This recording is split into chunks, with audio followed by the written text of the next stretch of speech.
I'll make sure it gets there.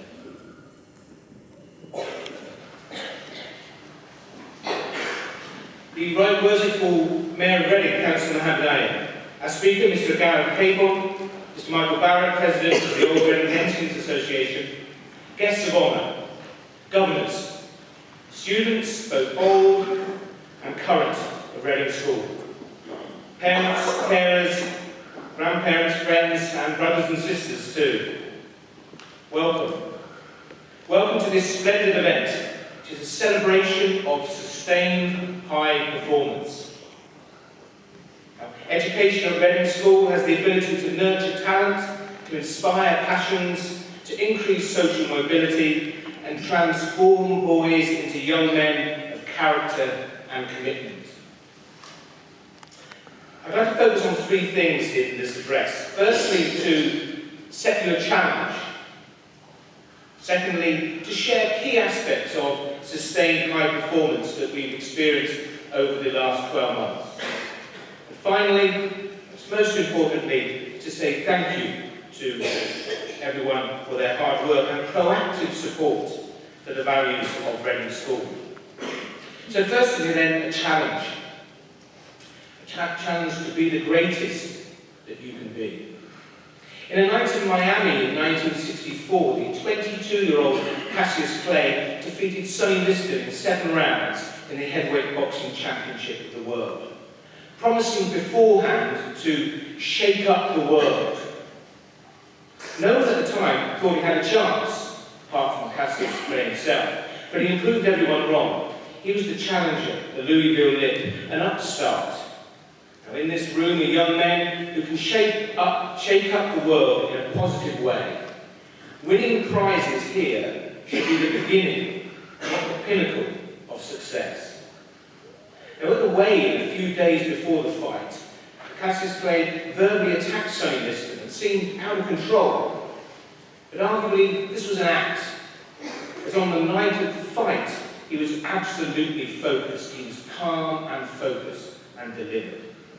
His trainer described how he would write the phrase Cassius Clay, next champion of the world, when he was in training camp.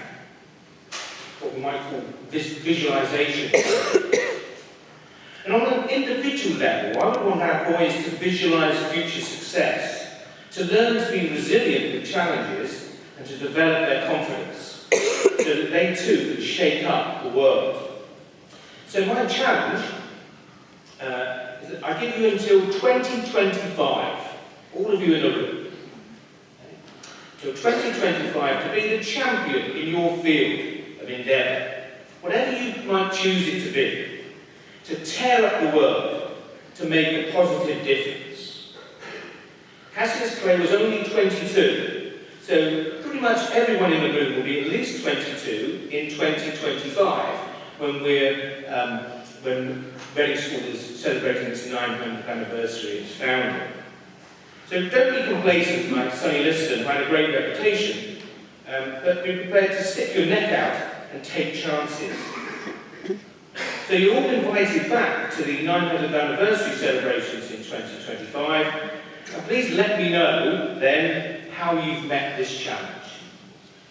So moving on then to the second thing that I would like to consider. Looking at reviewing the successes of 2016. Now at Reading School we have 3 priorities. We have lots more than that, but I'd like to focus on 3 to ensure that we're a high-performing organisation. We focus on sustaining and improving academic outcomes. Secondly, we focus on the development of the Future Stories programme, which focuses on disadvantaged students and increasing social mobility. And thirdly, we focus on the development of sustainable partnerships in Europe, Africa and Australia that help nurture boys into young men. Now there's clear evidence, I would argue, in 2016 that we have delivered in these areas. So I'd like to just share with you some headline figures that give you a flavour of our sustained high performance this year. So firstly, the 2016 examination results in A-level, 89.7% were A-star to B. And our overall rank in the league tables for the whole of the country was 11th.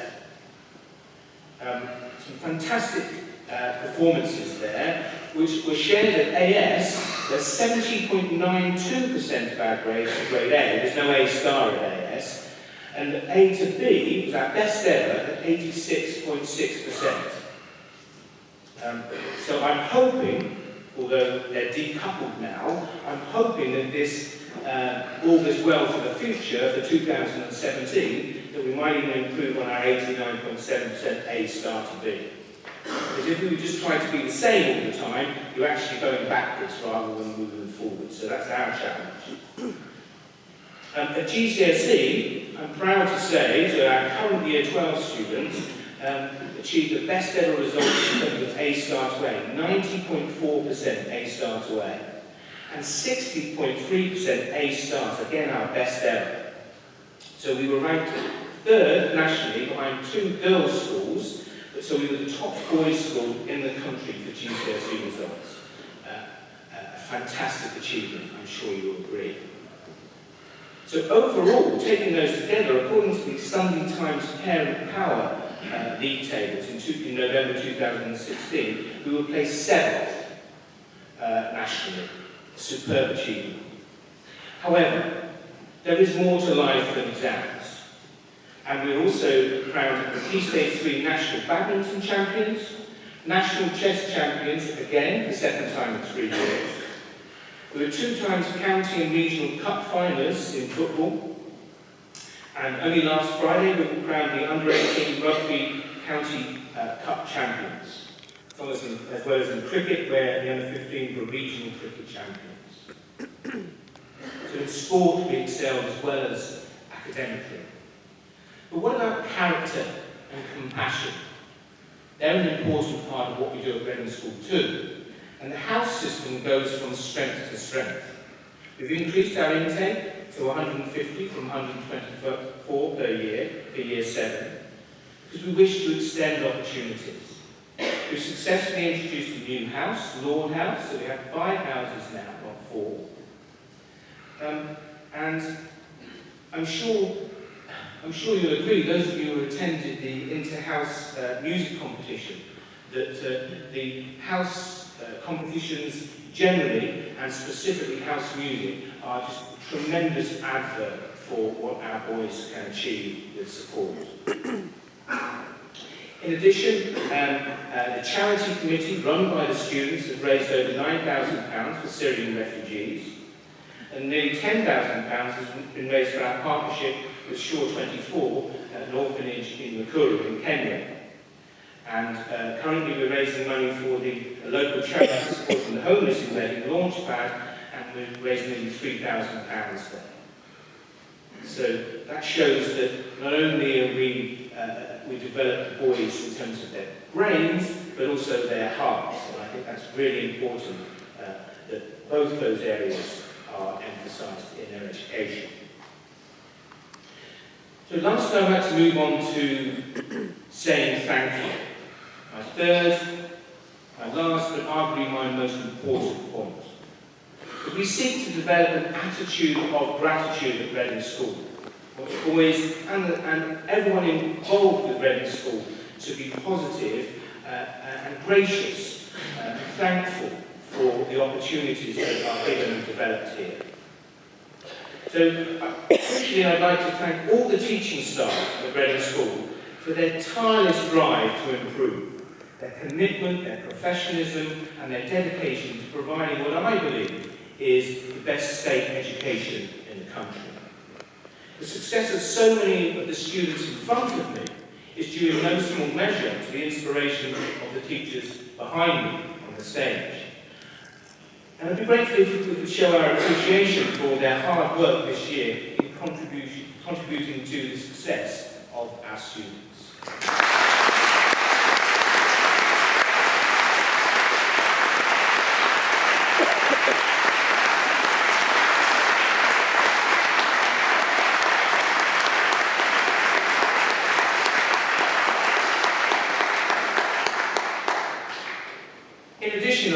pay tribute to the untiring work of our Learning Resources Centre staff, staff in boarding, our estates team, the finance department, the school office, reception, and all our technicians. All the staff associated behind the scenes or in the front line of what we do as a school. Without their crucial work, Reading School would not be a successful institution. I'd also like to take this opportunity to thank the governing body in general and the Chair of Governors in particular for their support over the last 12 months. Chair of Governors, Bob Kenrick, has worked tirelessly, putting the interest of the school at the heart of his leadership, ensuring that governance is strong. His role in a recent safeguarding audit undertaken by an external consultant was praised, and he personally was praised by the consultant as being the most knowledgeable governor she talked to regarding safeguarding. And I'd like to add to those comments about all the governors. This is an unpaid role, and they do such a great deal for the school, crucially keeping us on the right track, and it is much appreciated. So thank you very much, Bob, for all your work. In addition, I'd like to express my gratitude for the unstinting commitment of Mr. Rodney Huggins, Chair of the Reading Foundation, who are our landlords. Thank you, Rodney, for your continued support, especially related to sport. Furthermore, I'd like to take this opportunity to thank all the parents and carers for your support. At the recent first 15 Rugby County Cup final, where we emerged victorious, it was excellent to see so much support from parents.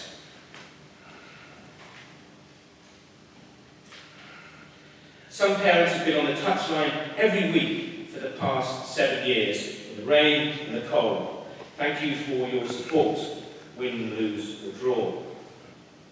Finally, special mention goes to the individual sponsors of endowed prizes and all who have contributed so generously to the development of the new biology and chemistry laboratories, which we hope will be completed by Easter 2017. Thank you too to the Reading School Parents Association and the Reading Foundation and the Old Reading Institutes Association, who provided many of the prizes for this Blue Ribbon event. Your support in so many ways is much appreciated.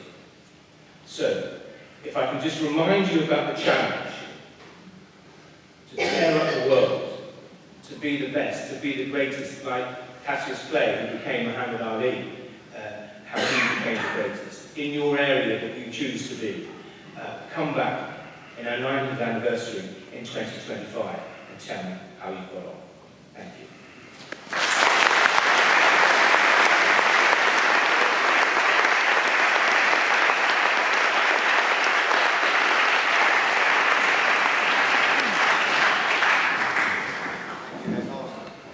I'll move straight through as quickly as I can. I'd like to